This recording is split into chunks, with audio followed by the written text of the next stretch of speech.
ஆதிரை புத்தக வடிவில் திரைக்கதை. புத்தகத்தை பெற டிஸ்கிரிப்ஷனில் உள்ள எண்ணிற்கு வாட்ஸ்அப் செய்யவும். நேத்து ஒன்று சொல்றாரு, இன்னைக்கு ஒன்று சொல்றாரு. எந்த தடுமாற்றமும் கிடையாது. என்னன்னா வெளியில இருந்து பாக்குறவங்க என்ன நினைக்கிறாங்கன்னா, விமர்சனம் வேற, அவதூறு வேற. எதை நீ விமர்சனம் வைக்கிற? ஏதாவது ஒரு விமர்சனம் எங்க தலைவர் மேல நேரடியா ஒன்று சொல்லுங்க. 25 ஆண்டு காலமா கிட்டத்தட்ட இந்த இடையில ஒரே ஒரு 3ல இருந்து 4 மாசம் மட்டும் தான் நாங்கள் அதிமுக கூட்டணி 2006ல். அதுக்கப்புறம் 2016ல் கொஞ்ச நாள் மக்கள் நல கூட்டணி. இதை தவிர மீதி 25 வருஷமா நாங்கள் திமுக கூட தான் தோழமையோடு இருந்திருக்கிறோம். என்ன காரணம்? தாவேக்காக்கு ஆதரவு கொடுக்கலாமா வேணாவா? அடுத்தது நிபந்தனையுடன் ஆதரவா நிபந்தனையற்ற ஆதரவா? நீங்க தோழர்களை பேசி முடிவு எடுத்துட்டு எனக்கு முடிவு சொல்லுங்கன்றாங்க. எல்லாருமே கிட்டத்தட்ட நான் மட்டும்தான் சொன்னேன். இல்ல எது டவுட்டோ அது கிளியர் ஆயிடுச்சு மாதிரி தெரியுது. இது நிர்பந்தம் யாரு கொடுத்ததுன்னா, அவங்களும் திரும்ப வரணும், அமைச்சர்களை பங்கெடுக்கணுங்கிறது தான் விஜய் தரப்புல பேசினதாகவும் அவர் சொல்றாரு. மறுபடியும் என்ன வற்புறுத்துறாரு, எதனா அமைச்சர்கள் இடம் பெறணும்னு. அப்படி ஒரு வாய்ப்பு வரும்போது திரும்ப போயிருக்கலாமே, எனக்கு அதில் விருப்பம் இல்லை, வன்னி அரசு வேணா இருக்கட்டும் அப்படின்ற மாதிரி நான் சொன்னேன் அப்படின்ற மாதிரி சொல்றாரு. திரும்ப போயிருக்கலாம் தானே. எங்களை இவ்வளோ விமர்சனம் பண்றாங்க, தலைவர் மேல அவ்வளோ அவதூறு பரப்புறாங்க, எல்லாத்தையும் பண்றாங்க. 5 எம்எல்ஏ சீட்டை கொடுத்துட்டு 2 அமைச்சர் வாங்கிட்டு ராஜ்யசபா எம்பியும் வாங்கி வச்சுன்னு உட்காந்துக்கிற காங்கிரஸ் பார்த்து ஒரு கேள்வி கேட்கறாங்க. தவிர பிசிகாவுடைய எஸ்எம்எல்ஏக்கு இதான் அவனுக்கு இந்த முத்திரை குத்துறல. இப்போ எந்த நேரத்துலையும் நாங்கள் வாபஸ் வாங்கிட்டு வந்துருவோம் அப்படின்ற மாதிரி சொல்றீங்க. அமைச்சரவையில் பங்கேற்றாலும் நாளைக்கு துணை முதல்வரே தலைவரே ஆனாலும் அதை பத்தின பிரச்சனை கிடையாது. பிசிகா இல்லாம ஒரு அரசியல் வாழ்க்கை இல்லடான்ற அளவுக்கு உருவாக்கி வச்சிருக்கக்கூடிய ஒரு தலைவரை எதுக்குமே எந்த ஒரு மக்கள் பார்க்காத இந்த ஆட்கள் சர்வசாதாரணமா திரும்ப இப்போ மணல மாறி மாறி பேசுறாரு. அவர் மனப்பிழர்வா பேசுறாரு. யதார்த்தமா நடந்திருக்கக்கூடியதா ஒரு சில விஷயங்கள் நம்ம பாக்குறோம். இல்ல எல்லா இடத்துலயுமே சாதி ரீதியாகவும் பார்த்துதான் தாவேகா வேட்பாளரே போட்டிருக்குதுன்றத.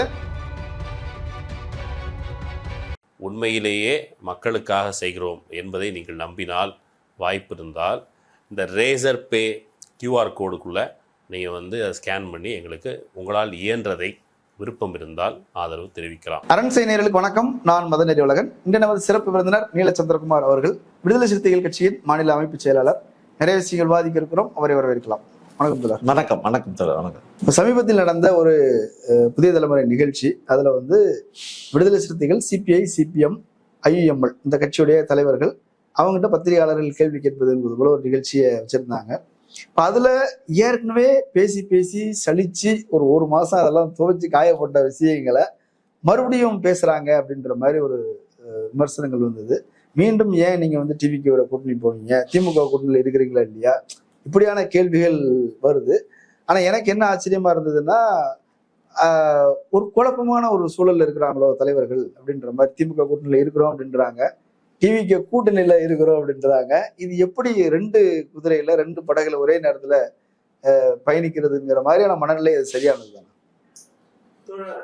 ஒரு மாத காலமா நடந்துனது அவதூறுகள், வதந்திகள், பொய் பிரச்சாரங்கள், இந்த மாதிரி இது எல்லாத்துக்குமே ஒரு முற்றுப்புள்ளி நேர்மையா அங்க என்ன நடந்தது அப்படிங்கிறத வெளிப்படையா சொல்லணும் அப்படிங்கிறதுக்காக தான் 4 தலைவர்களும் பொது அவையில் உட்கார்ந்து எல்லா பத்திரிகை ஆசிரியர்களையும் கூப்பிட்டு வச்சு சொல்லணுன்றது இவங்க எடுத்த முடிவு தான். அது இந்த ஒருங்கிணைப்பு பண்ணவர் அங்க வந்த பத்திரிகையாளர்களை யார் யார உள்ள அனுமதி கொடுத்தாங்கன்றதுலதான் என்ன மாதிரியாளர்களுக்கு ஒரு சின்ன சந்தேகம்.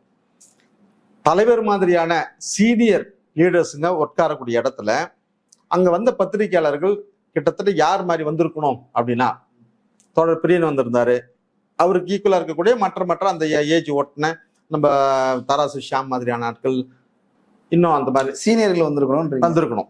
இன்னும் நல்ல சீனியர் தம்பதத்தோட பிரகாஷ் வந்ததான் அது கரெக்டா இருந்திருக்கும். ஆனா இவங்க யார் வந்திருக்கிறாங்கன்னா, இவங்க தான் அந்த 1 மாசமா அந்த காசிப்பு பேசினவங்களே, இந்த வதந்தியை பரப்பி விட்டதே இவங்க தான். அதனால அவங்க கிட்ட இந்த விளக்கத்தை சொல்லக்கூடிய அளவுக்கு தள்ளப்பட்டது தான் 4 தலைவர்களுக்கும் உண்டானது ஒரு விஷயமா இருந்தது. அப்ப அவங்க தெளிவா சொல்றாங்க என்னென்ன நடந்தது, எதை போல டைம்ல எப்படி 7ஆம் தேதி நைட்டா நடந்தது, எல்லாத்தையும் இதெல்லாம் அவங்க கேட்டுட்டு கூட பொது அவையில பேசுறாங்க. அந்த இடத்துல கேள்வி கேட்காம கோட்டீஸ்வரம் மாதிரி ஆட்கள் வெளியில மறுபடியும் நான் அதை நம்ப தயாரா இல்லை, நீ நம்ப தயாரா இல்லை அப்படின்னா நீ அங்கேயே சொல்லியிருக்கணும். நேரடியாக தானே எங்க தலைவர் உங்ககிட்ட பேசியிருந்தாரு, எல்லா தலைவரும் நேரடியாக தானே பேசினாங்க, நீ கேட்டுக்கலாம்ல. ஆனா அதை விட்டுட்டு இவங்க வெளியில வந்து பேசுறது தான், இதுதான் எங்களுக்கு வந்து பெரிய அவமானகரமா எங்களுக்கு தோணுது. இந்த நிலைப்பாடு ஒரு புரிதலை ஏற்படுத்தலையோ, ஒரு நம்பகத்தன்மையை வந்து கேள்விக்குள்ளாக்கி இருக்குதோங்கிறது தான் அந்த அந்த அவங்க சொல்ற காரணம். தூங்குறவனை எழுப்பலாம் தவிர தூங்குற மாதிரி நடிக்கிறவனை நீங்க என்ன எழுப்ப முடியும்? இல்லப்போ ஒரு கட்சி எதிர்கட்சி, இன்னொரு கட்சி ஆளுங்கட்சி. நீ எதிர்கட்சியோடய கூட்டணியில தொடர்றீங்க, ஆளுங்கட்சியோட ஆட்சியில பங்கெடுக்கிறீங்க அப்படின்னும் போது இந்த விமர்சனங்கள் வரதானே செய்யும். அதாவது ஆதரவு கொடுக்கறதுனால கூட்டணியா? கூட்டணி இல்லையா? அப்போ கூட்டணி இல்லை அப்படிங்கிறது தான் தலைவரே தெளிவா சொல்றாரு. நாங்க இன்னும் தாவேக்க கூட கூட்டணி அமைக்கவில்லைங்கிறது தெளிவா சொல்றாரு. நாங்க ஒரு ஆதரவு கொடுத்துருக்கிறோம், அவங்க அதுக்கு ஒரு ரிவார்டா அமைச்சர் பதவி கொடுத்துருக்காங்க. இவ்வளவுதான் எங்களுக்குள்ள இருக்கக்கூடிய உறவு. ஏன் இப்படி இருந்தா உங்களுக்கு என்ன? இப்படி இருக்க கூடாதா? பிரியன் வந்து சிரிக்கிறாரு இந்த ஸ்ட்ராட்டஜிக்குன்னு சொல்லிட்டு தலைவர் அங்கே பிரியனை பார்த்து சொல்றாரு. ஏன் இப்படி இருந்தா என்ன? 2004 காங்கிரஸுக்கு கம்யூனிஸ்டுக்கு வந்து ஆதரவு கொடுக்குறாங்க சிபிஎம். அதன் அடிப்படையில தான் சோம்நாத் சட்டர்ஜி வந்து சபாநாயகரும் ஆகிறாரு. ஆனா அணு ஆயுத ஒப்பந்தத்துல இந்திய வெளியுறவுத்துறை கொள்கையில வந்து முரண்பாடு ஏற்பட்ட உடனே சிபிஎம் வெளியில ஏறுது. சிபிஎம் சிபிஐ ரெண்டுமே வெளியே வந்துருச்சு. 2 பேர் வெளில வந்துட்டாங்க. அப்போ ஐயோ சபாநாயகராவே நாங்க கொடுத்துருந்தோம், நீங்க வெளியில போக கூடாதுன்னு என்ன சட்டம் இருந்துச்சா? எந்த மாதிரி நிலைப்பாட்டுல அவங்க தொடர்றாங்களோ அதை பொறுத்துதான் கூட்டணியா இல்லையான்றது தொடர முடியும்.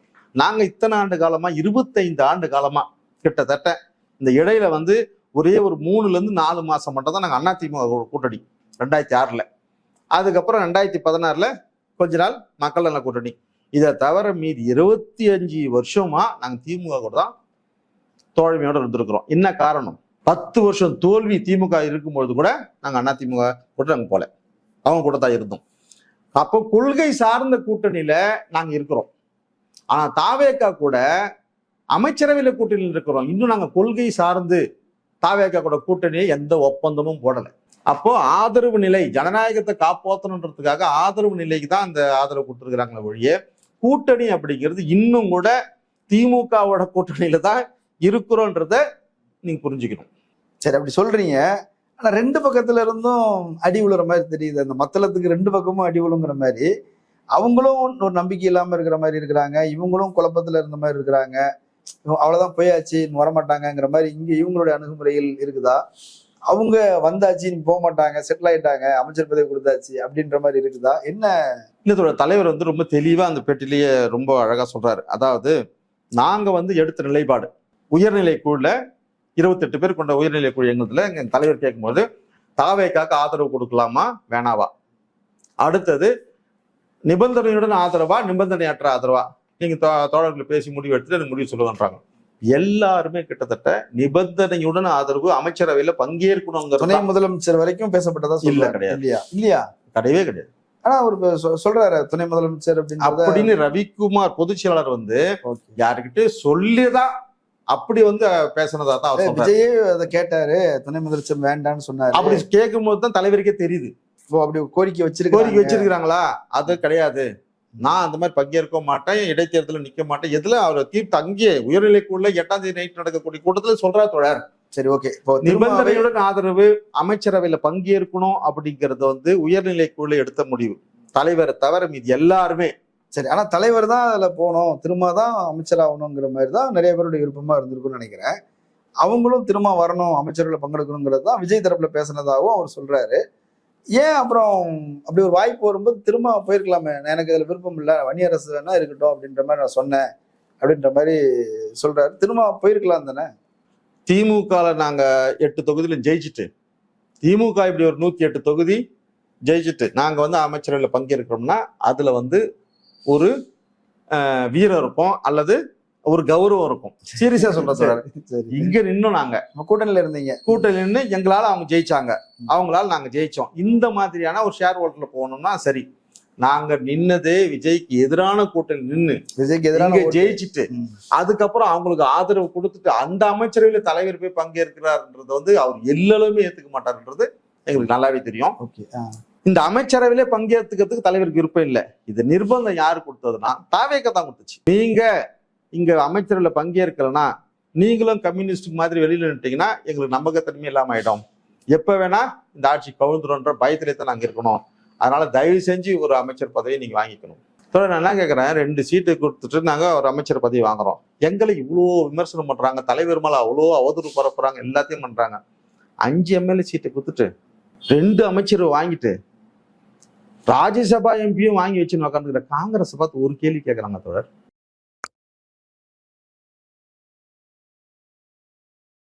திமுக ரொம்ப இணக்கமா இருந்ததுனால புருஷ முன்னாடிக்குள்ள கூட சண்டை வருது தோழர். ரொம்ப நேசிப்பு தன்மையோட இருந்துட்டு திடீர்னு கொஞ்சம் விலகணும்னே அந்த வருத்தம் தான். அது பகைமையான வருத்தம் கிடையாது, ஒரு அஃபெக்ஷனான வருத்தம். அது பொசசிவ்னஸ் தான் அதுல ரொம்ப பார்க்க முடியுது. ஆனா எப்ப வேணா நாங்க திமுக கிட்ட எங்களுடைய மறுபடியும் எங்களால் போயிட முடியும், அதுல எந்த வித மாற்று கருத்தும் இருக்காது.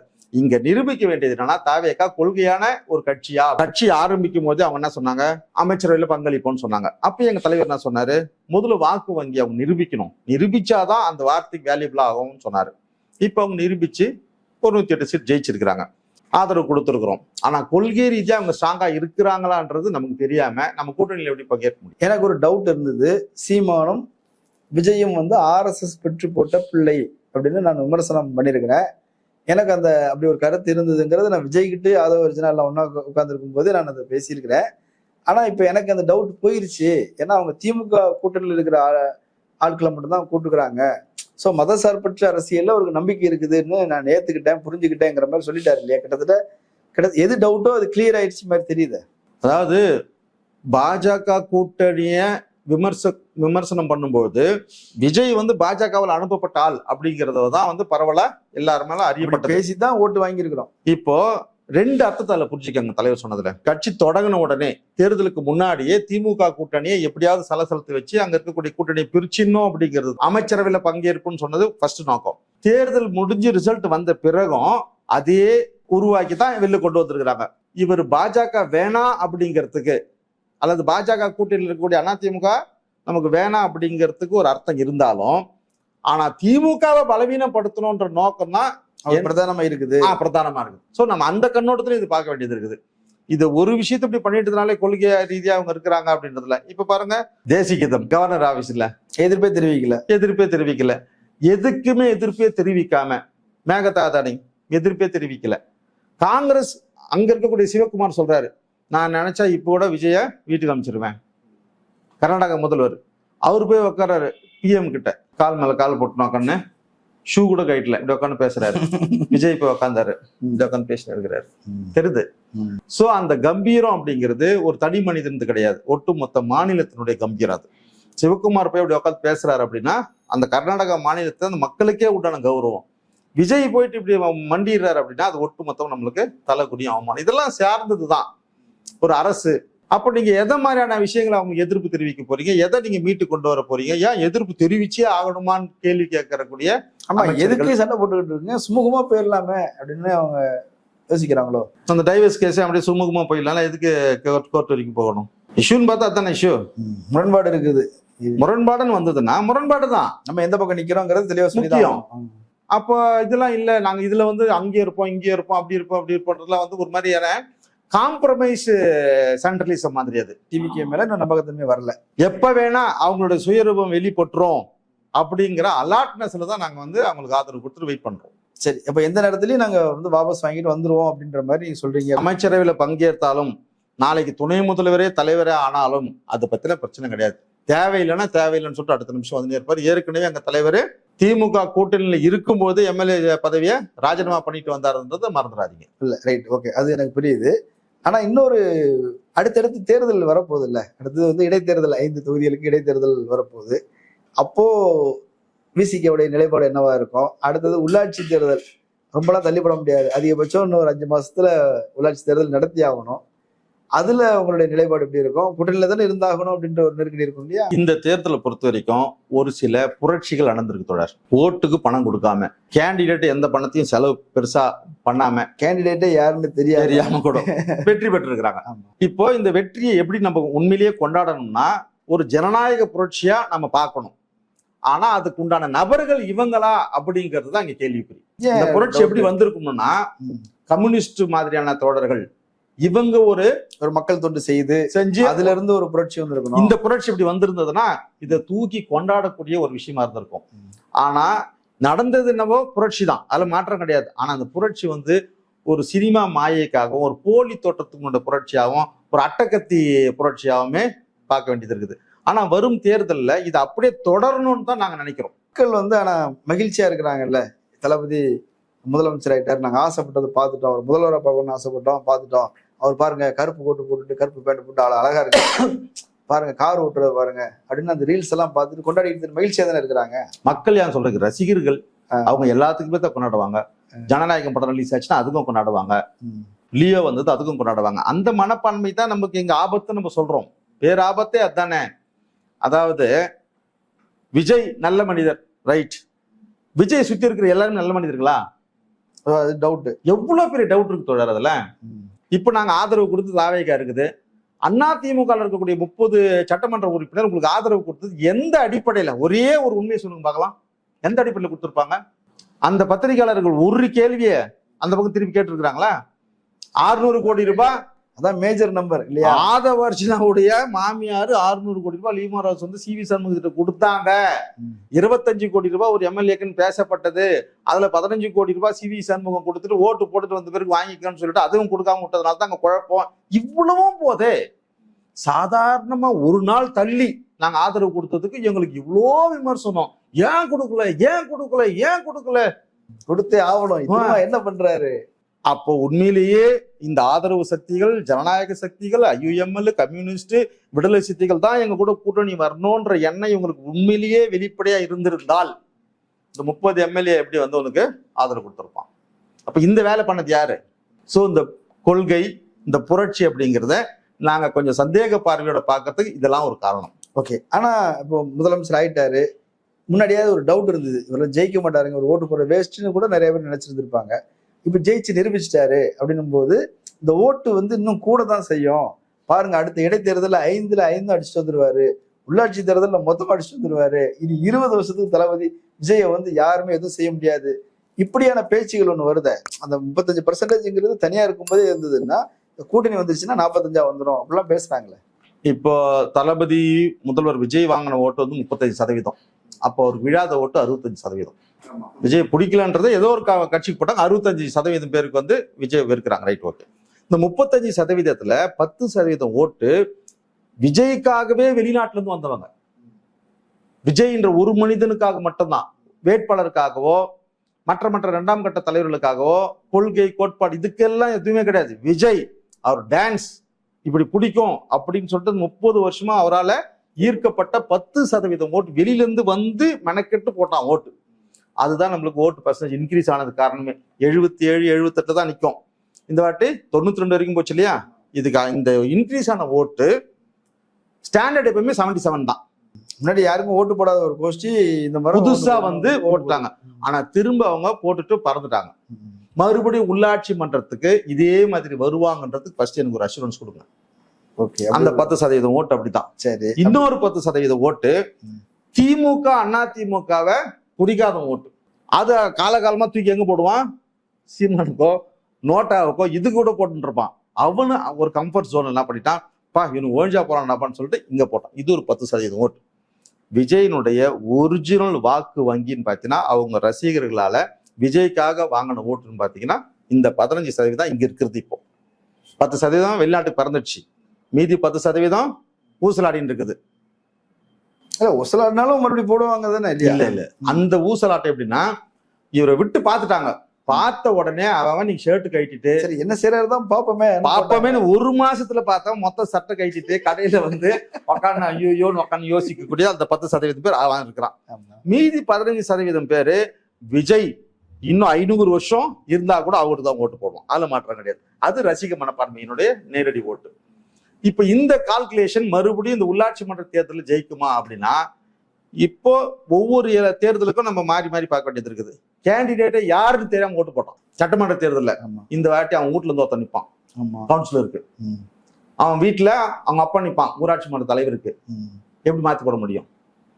சோ உள்ளாட்சி மன்ற தேர்தல் வரும்பொழுது இதனோட நிலைப்பாடு வேற. இப்ப இடைத்தேர்தல் வருது, அதுல கட்சி சின்னங்கிறது கூட பெருசா வேலை செய்யாது. ஆளுதான் சுயேட்சை சின்னம், விசில் வராதாங்க. ஆளாளு தனித்தனி சிம்பிள்.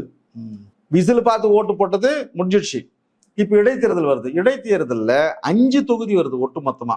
இதுல 5 தொகுதி எப்படின்னா இயல்பா வரல, செயற்கையா வருது. அதிமுக எம்எல்ஏக்களை 4 பேர் ராஜினாமா பண்ணிட்டு மறுபடியும் போயிட்டு அவங்க விசில் சின்னத்தை நிக்க போறாங்க. திருப்பி நிக்கிறாங்கன்னா இது எப்பேற்பட்ட ஜனநாயக படுகொலை. இப்ப தொகுதி மக்களுடைய மனநிலை என்னவா இருக்கும்? உனக்கு ஓட்டு போட்டா நீ வந்து அதை கொண்டு போய் அங்க போட்டு போட்ட, உனக்கு எதுக்கு இப்ப நான் ஓட்டு போடணும். திரும்ப அதே கேண்டிடேட் தாவேகா சார்பாக நின்னாங்கன்னா என்ன யோசிப்பாங்க? இதெல்லாமே சேர்ந்துதான் நம்ம இப்படி கூட யோசிக்கலாம் இல்லையா? அப்ப நீ வந்து ரெட்டலைக்கு ஓட்டு போட்டாலும் விசிலுக்கு தான் போகுதுன்னா நாங்க டைரக்டா விசிலே போட்டுக்கிறோம் அப்படி போட மாட்டாங்களா? இல்ல, அவங்க இப்ப விசில் சார்பா தான் நிக்க போறாங்க. ஆமா. ஆனா ரெட்டையில நின்னு ஜெயிக்க வச்சுட்டு போன அந்த தொண்டை போன வாட்டி அவங்க ஜெயிக்க வைக்கிறதுக்கு எவ்வளவு வேலை செஞ்சானோ அதை விட 1000 மடங்கு அவங்களை தோக்கடிக்கு வேலை செய்வோம். அதே ஆளுங்க அதே ரெட்டையிலக்காரங்க அந்த கேண்டிடேட்டை தோக்கடிக்கிறதுக்காக மட்டும் எந்த வேலைக்கு இறங்குவான். அல்லது திமுக கேண்டிடேட் கூட ஜெயிக்க வச்சுட்டு போயிடலாம்டா, இவன் தோக்கணும்டான்னு சொல்லிட்டு அந்த கேண்டிடேட் மேல அந்த கோபம் வரும். இது பெரிய டிஸ்டா இருக்குதா? திமுக வாய்ப்பு இருக்கு. எதிரி துரோகி தோழர் இல்ல, எப்பவுமே துரோகி பக்கம் தான் வந்து நம்மளோட கோபம் ஃபர்ஸ்ட் போகும். இல்ல, இந்த 5 தொகுதிகள்ல திமுகவுக்கு ஏதாவது வாய்ப்பு இருக்குன்னு நினைக்கிறீங்களா? ஏன்னா ஒண்ணு விசில் ஜெயிச்சது, டிவிகே ஜெயிச்சது, மீதி ஏடிஎம்கே ஜெயிச்சது. மீதி எல்லாமே வந்து டிவிகேக்கும் டிஎம்கேக்கும் இடையில பெரிய வித்தியாசம் எல்லாம் ஒண்ணும் இல்லை. 60ன்னா 61, 62 அல்லது 59 இப்படிதான் மேல கீழே இருக்குது. ஆனா ஏடிஎம்கே வந்து ஒரு 10,000 அதிகம்ங்கிற மாதிரி தான் இருக்குது. இடைத்தேர்தலை பொறுத்த வரைக்கும் எப்பவுமே ஆளுங்கட்சி ஜெயிக்கிறதுன்றது ஒரு லாஜிக் ஆமா இருக்கும். ஆனா இன்னைக்கு இருக்கக்கூடிய சூழல் இந்த 4 எம்எல்ஏ பொறுத்த வரைக்கும் அவ்வளவு ஈஸியா ஜெயிக்க முடியாது. இதுல 2 தொகுதியை வந்து திமுக அதிமுக உள்ளுக்குள்ள கூட காம்ப்ரமைஸ் பண்ணிக்கலாம். 2 தொகுதி நீ ஜெயிச்சுட்டு போற, 2 தொகுதி நான் ஜெயிச்சுட்டு போறேன்னு கூட பேசலாம், தப்பும் கிடையாது.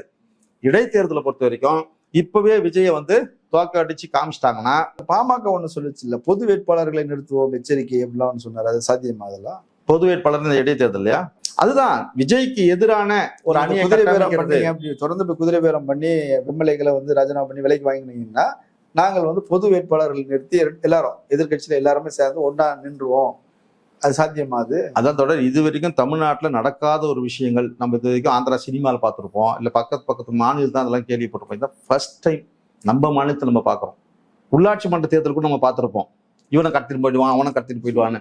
இப்போதான் புதுசா இப்ப நம்ம கூவத்தூர்ல இருந்து ஆரம்பிச்ச ஒரு விஷயம் இப்ப கடைசியா இங்க பேரத்துல முடியுது. ஆனா இந்த குதிரை பேரத்தெல்லாம் பண்ணிட்டு நான் ஊழலற்றவன் அப்படின்னு சொல்லக்கூடிய ஒரு விஷயம் இருக்குது இல்லையா, இதை எந்த மக்கள் மனத்துல போய் நம்ம சொல்ல முடியும்? ஆனா இவ்வளோ குறைபாடுகள், இந்த பக்கம் இவ்வளோ சுயநலவாதிகள் இப்படிலாம் இருந்து கூட இந்த பத்திரிகையாளர்னு சொல்லக்கூடிய இந்த நடுநிலையாளர்னு சொல்லக்கூடியவங்க எங்க தலைவர் மேல மட்டுமே விமர்சனங்கள், அவதூறுகள், பொய் பிரச்சாரங்கள் இதை பரப்புறதுல மட்டும் புரியா வச்சுட்டு இருக்கிறாங்க. அதுக்கு என்ன காரணம் நினைக்கிறீங்க? அப்போ இவங்க தான் பத்தினி சர்டிபிகேட் எங்க தலைவருக்கு கொடுக்குற மாதிரியே தெரியுது. யாரு? மணி, கோட்டீஸ்வரன், தமிழா பாண்டியன் இருக்கிறது எல்லாம் இவங்க. ஏன்? எங்க தலைவரோட உழைப்புன்னா, அர்ப்பணிப்புன்னா வெறும் 10க்கு 10 ஒரு குடிசை வீட்டுல இருந்து அவ்வளோ சொல்ல முடியாத ஒரு குக்கிராமத்துல இருந்து வந்து இவ்வளோ பெரிய அமைப்பை கட்டி அமைச்சு இன்னைக்கு விசிகா இல்லாம ஒரு அரசியல் வாழ்க்கை இல்லடான்ற அளவுக்கு உருவாக்கி வச்சிருக்கக்கூடிய ஒரு தலைவரை எதுக்குமே எந்த ஒரு மக்கள் பார்க்காத இந்த ஆட்கள் சர்வசாதாரணமா திரும்ப இப்போ வந்து மனநில மாறி மாறி பேசுறாரு, அவர் மனப்பிழர்வா பேசுறாரு. நேத்து ஒண்ணு சொல்றாரு, இன்னைக்கு ஒண்ணு சொல்றாரு, அப்படிலாம் விமர்சனங்கள் வரதானே செய்யும், மாத்தி மாத்தி. விமர்சனம் வேற, அவதூறு வேற. எதை நீ விமர்சனம் வைக்கிற? ஏதாவது ஒரு விமர்சனம் எங்க தலைவர் மேல நேரடியா ஒண்ணு சொல்லுங்க. அப்ப நேரடியா உன்னை உட்கார வச்சு கேட்கறதில்ல பத்திரிகையாளர்கிட்ட, நீ விமர்சனத்தை நேரம் வைக்க வேண்டியதானே? நீ பொறிக்கு மாதிரி போய் பிரச்சாரத்தை தான் போய் பேசிட்டு இருக்கிற. என்ன பேசுறீங்க தலைவர் மேல? நீங்க என்ன சொல்றீங்க? என்ன சொல்ல வர்றீங்க? இந்த கட்சிக்கோ இந்த சமுதாய மக்களுக்கோ இல்ல நாட்டு மக்களுக்கோ எந்த வகையில நீ இது வரைக்கும் ஒரு துரும்பு எடுத்து போட்டிருக்கிற? இந்த பத்திரிகையாளர் நடுநிலையாளர் கேட்கிறேன், எங்க தலைவர் மேல ஈஸியா அவதூறு பரப்புறேன். ஒவ்வொரு விஷயமும் தோழர் 4ஆம் தேதி ரிசல்ட் வந்துச்சா, 7ஆம் தேதி 8ஆம் தேதி உயர்நிலை குழு நடக்கு தோழர். அங்க 28 பேர் உயர்நிலை குழு எங்க தலைவர் எல்லாம் பேசினே இருக்கிறார் தோழர். பேசினு இருக்கும் போது 8ஆம் தேதி நைட்டு இந்த ஆதரவு கடிதம், நிபந்தனையற்ற ஆதரவு கடிதம் டைப் ஆயினுக்கு தோழர். செய்தி தொடர்பாளர் பாவலங்கிட்ட தலைவர் டிக்டேட் பண்ணினே தான் உயர்நிலை குழுல பேசிட்டு இருக்கிறார். மற்றவங்க பேசுறதை கேட்டுக்கிட்டு டிக்டேட் பண்ணிட்டு இருக்கிறார். ஏன்பா அடிச்சிட்டியாப்பா? நிபந்தனையற்ற ஆதரவுப்பா, எழுதிருப்பான். அவங்க 2 பேர் எங்க பாருக்குறாங்க? பன்னீர் லைன்ல வா சார், எங்க பாருக்குறான்? அண்ணா நான் விருதுநகர்ல இருக்கிறேன்னா, ஒரு படுகொலை நடந்துச்சுன்னா அதுக்காக வந்திருக்கிறேன்னா. அவர் எங்க பாக்குறாரு? அவர் ஜோதிமணி அண்ணா காட்டணும், நாளைக்கு நைட்டே வந்துருங்கப்பா, நான் லெட்டர் கொடுத்துட்றேன், கையெழுத்து போடணும்பா. 8ஆம் தேதி நைட்டே முடிஞ்சிடுச்சுது. நைட் ஃபிளைட்டு விருதுநகர் வந்து வர்றதுக்கு, வன்னியர்ஸ் வர்றதுக்கு டைம் இல்லை. 12:45 மணிக்கு தான் லாஸ்ட் ஃபிளைட்டாங்க. மறுநாள் 12:45 தான் சேர்ந்தாப்புல. வந்து சேர்ந்து மத்தியானம் 2 பேரும் கையெழுத்து போட்டுட்டு பிறகு கையெழுத்து போட்ட உடனே அடுத்த நிமிஷமே ஆதவாச்சனாக்கு லைன்ல வர சொல்லி அங்கேயே குத்தாச்சு. சரி, ஓகே. எனக்கு இந்த இடத்துல ஒரு கிளாரிஃபிகேஷன். இந்த ப்ராசஸ் நடந்துகிட்டு இருக்கும்போது ஒரு ஆஃபர் வருது, திருமாவர்களுக்கு வந்து முதலமைச்சர் அப்படின்றதுக்கான ஒரு வாய்ப்பு ஒன்று இருக்குது, பேச்சு இருக்குது அப்படின்னு சொல்லும்போது இது ஒரு நல்ல ஒரு அரசியல் மாற்றம். அப்படி அமைச்சரவையில் வாய்ப்பு கிடைக்கிறதுங்கிறது ஒரு கிடைக்காம கிடைச்ச ஒரு விஷயம்ன்றதை அவர் சொல்லும்போது முதலமைச்சர் ஆகிறதுக்கான ஒரு வாய்ப்பும் கிடைச்ச ஒரு விஷயம் தானே. இப்போ அந்த நல்ல வாய்ப்பை பயன்படுத்தி அப்படி பயன்படுத்தி இருக்கலாம் இல்லையா? இந்த மாதிரி எங்க தலைவருக்கு முதல்வர் வாய்ப்பு வந்திருக்குது அப்படிங்கிற விஷயம் உங்க காதுக்கு யார் வந்தது, எத்தனை மூலியமா உங்களுக்கு வந்துச்சு? நமக்கு அப்படி அங்கங்க அரசியல் பிரச்சனை. ஏதாவது ஒரு உதாரணம் சொல்லுங்க. அங்கங்க அரசியல் பிரச்சனை, டிவி செய்தியா இல்ல நண்பர்களா, எப்படி வந்து உங்க காதுக்கு சேர்ந்தது? தொலைக்காட்சிகள் கூட சிலது சொன்னாங்க, சிலது நண்பர்கள் மூலமாக, ஊடகவியலாளர்கள் மூலமாக, யார் மூலியமாவோ ஒரு விஷயம் கசிஞ்சிருக்குது. ஆமா, இல்லைங்களா? பல்வேறு கட்சிகளோட தொடர்புல இருக்கிறதுனால அங்கங்க பேசி வந்துடுச்சு. ஆனா உள்ளபடியே இப்படி நடந்திருந்தா எங்க தலைவர்கிட்ட தானே கேட்டிருக்கணும். உங்களுக்கு முதல்வர் ஆகிறதுக்கு நாங்க வந்து பொது வேட்பாளராக நிக்க வைக்க போறோம், நீங்க என்ன சொல்றீங்கன்ற ஒப்பீனியன் யார்கிட்ட கேட்டிருக்கணும்? தலைவர்கிட்ட தானே கேட்டிருக்கணும். இந்த விஷயம் எப்படின்னா, விஜய் முதல்வராக கூடாதுன்னு நினைக்கக்கூடியவங்க இப்படி நடந்தா என்ன அப்படின்னு இவங்க பேசிக்கிடுங்க. ஒரு செகண்டரி ஆப்ஷன், ஒருவேளை அவங்களுக்கு ஆட்சி அமைக்க முடியல அப்படின்னா இன்னொரு வாய்ப்பு நமக்கு இருக்குது அப்படின்ற வகையில பேசுறதுல தப்பு இல்லை. ஒரு பொதுவா ஏன்னா 2 பேரும் சேரணும், பொது வேட்பாளர்னு ஒருத்தர் வந்துட்டா சௌகரியமா இருக்கும். திமுக அதிமுகன்னு இருந்தது வந்து எடப்பாடி முதல்வர் ஆகிற மாதிரி தான் ஃபர்ஸ்ட் பரவலா ஆமா வந்துதான். அதுதான் வந்து அவங்களுடைய நிலைப்பாடு. கட்சியினுடைய 2ஆம் கட்ட தலைவரே வந்து பேட்டியை கொடுத்தாரு. எங்க தலைவர் எடப்பாடியார் வந்து கிங் மேக்கர் அல்ல, கிங் அப்படின்ற பேட்டி அவர் கொடுத்தது வந்து அவரு முதல்வர் ஆவதான். அப்ப பாண்டிச்சேரியில போய் பேசிட்டு வந்துடுறாரு, இவங்க ஆதரவு கொடுக்குறாங்க அப்படின்ற மாதிரி. அப்போ அதிமுக திமுக தான் நடந்திருக்கணும். உண்மையிலேயே எங்க தலைவர் முதல்வர் ஆகணும்னா எங்களுக்கு யார் தெரியுங்களா ஆதரவு தரணும்? நல்லா யோசனை பண்ணி பாருங்க. பிஜேபியுடைய 1 எம்எல்ஏ வேணும், பாமகவுடைய 4 எம்எல்ஏ வேணும். ஆமா, இதெல்லாம் சேர்ந்தா தான் 117. ஆமா, 118 வரணும். இது வரும். ஏன்னா ஆல்ரெடி நாங்க இருந்த கூட்டணியில இருந்து 5 போயிடுச்சு. ஆமா, காங்கிரஸ் போயிடுச்சு. இது கம்மி ஆயிடுச்சு. இருக்கிறது அதிமுக மொத்தமா சேர்த்து வந்தா தான் 117 வந்து நிற்கும். பிஜேபி ஆதரவு கொடுத்து பாமக ஆதரவு கொடுத்து எங்க தலைவர் முதல்வர் ஆக்குற அளவுக்கு அவ்வளவு பெரிய முன்னுதாரணமான ஒரு மாநிலமா அமைச்சர் போது நடக்கிற காரியமா ஒரு புரட்சி நடந்துடாது? வாய்ப்பே இல்லை தோட. அதெல்லாம் அதாவது எப்படின்னா, இது மூடி மறைக்கிறதுக்காக எல்லாத்துக்குமே எங்க தலைவர் மேல தலைவரை வந்து இவங்க வந்து பயன்படுத்திக்கிறது. எல்லாத்துக்குமே. எடப்பாடி முதல்வர் ஆனா இல்லையா, நீ அங்க கேள்வி கேட்க வேண்டியதானே? நீங்க இந்த முயற்சி பண்ணீங்களான்னு கேட்க வேண்டியதானே? இல்ல இப்ப உங்க தலைவரே தெளிவா சொல்றாருல்ல, அப்படி முயற்சி செஞ்சா தப்பு இல்லை அப்படின்னு சொல்றாரு. மக்கள் வந்து மேண்டேட் எல்லாம் கொடுத்துடல, அவங்க 107 தான் கொடுத்துருக்காங்க. அப்ப மீதி உள்ள எம்எல்ஏக்கள் சேர்ந்து ஆட்சி அமைக்கிறதுக்கு வாய்ப்பு இருக்குதா, உரிமை இருக்குதா? சட்டப்படி அதுக்கும் உரிமை இருக்குது. அறத்தின்படி நம்ம பேசுறதுனால அதிகபட்சம் வாங்கினவங்களுக்கு வாய்ப்பு கொடுக்கணும்ன்றதுதான். மற்றபடி சட்டவிரோதம்லாம் கிடையாது. சட்டப்படி பார்த்தா அது சரிதான் தோழர். இப்ப சட்டப்படி பார்த்தா 30 எம்எல்ஏ வந்து அவங்களுக்கு ஆதரவு கொடுத்தது சட்டப்படி சரியா? அது சட்டத்துக்கு புறம்பானது தானே. அப்ப சட்டப்படி சரின்றதும் அறம் பிரகாரம் செய்யணுங்கிறது நமக்கு எப்படி பொருந்துமோ அது அவங்களுக்கும் பொருந்தும்ல, தாவேக்காக்கும் பொருந்தணும்ல. சட்டப்படி தப்பு, அறம் பிரகாரம் அது சரியா? அப்போ ஒரு கட்சியே நாசனமாக்குற மாதிரி அத்தனை எம்எல்ஏக்கள் 30 தொகுதி வாக்காளர்களை வந்து ஒட்டுமொத்தமா நாம போறது எவ்வளவு ஒரு கொடுமோசமான செயல். அது எப்படி அவர் அக்செப்ட் பண்றாரு? உங்களுக்கு எதிராக ஓட்டு போட்டு ஜெயிக்க வச்ச எம்எல்ஏக்களை வந்து நீங்க விலைக்கு வாங்குறது சட்டவிரோதமானதும் கூட. அப்படியே பிஜேபியினுடைய ஃபார்முலாவை அப்படியே காப்பி அடிச்சு செய்யற மாதிரி தோழர். எப்படி நம்ம அக்செப்ட் பண்ண முடியும்? அதெல்லாம் ரைட்டு. மக்கள் உங்களுக்கு பெரும்பான்மையா 108 தொகுதி கொடுத்துருக்காங்க, 107 தொகுதி நீங்க ஜெயிச்சிருக்கிறீங்க, முதல்வராக இருங்க, ஒன்றும் தப்பு இல்லை. எல்லாரும் ஆதரவு கொடுக்க திமுகவை நீங்க ஆதரவு கேட்டு கூட நீங்க ஆட்சி நடத்துங்க. எங்களுக்கு தேவை ஒரு நல்ல ஆட்சி, அவ்வளவுதான். இப்ப எங்களை பொறுத்த வரைக்கும் 8 அமைச்சரவையில தலித் மக்களுக்கு வாய்ப்பு கொடுத்துருக்குறாங்க, தூக்கி கொண்டாடுறோம், சந்தோஷம். ஆனா இது ஒரு சரியான பாதை, இதுதான் சரி அப்படின்னு நாம நிக்கிறது எல்லாமே வந்து மக்கள் மனசுல இருந்து மாறி வரக்கூடிய ஒரு விஷயம் தான். அதாவது நாங்க வந்து விடுதலை சிறுத்தைகள், எங்களுக்கு என்ன துறை கொடுத்துருக்கிறாரு? ஆதிதிராவிட நலத்துறை. எப்ப பேரை மாத்திட்டாங்க, இப்ப சமூக நீதித்துறை வச்சுக்கலாம். இப்ப பாருங்க, காங்கிரஸ்லயும் எஸ்சி வேட்பாளர், பிசிகாலையும் எஸ்சி வேட்பாளர், தாவேக்காலும் எஸ்சி வேட்பாளர். அதுல 6 எஸ்சி வேட்பாளருக்கு அமைச்சர், இங்க 2 பேருக்கு எஸ்சி வேட்பாளருக்கு அமைச்சர். இப்ப காங்கிரஸ் எஸ்சி வேட்பாளருக்கு உயர்கல்வி, உயர்கல்வித்துறை. பிசிகாவுடைய எஸ்சி எம்எல்ஏக்கு இதான் உனக்கு இந்த முத்திர குத்துறல. இல்ல அது நீங்க கேட்டு வாங்கினது இல்லையா? அது எங்களுக்கு யாரு கேட்கட்டா, எதுக்கு இருக்கா?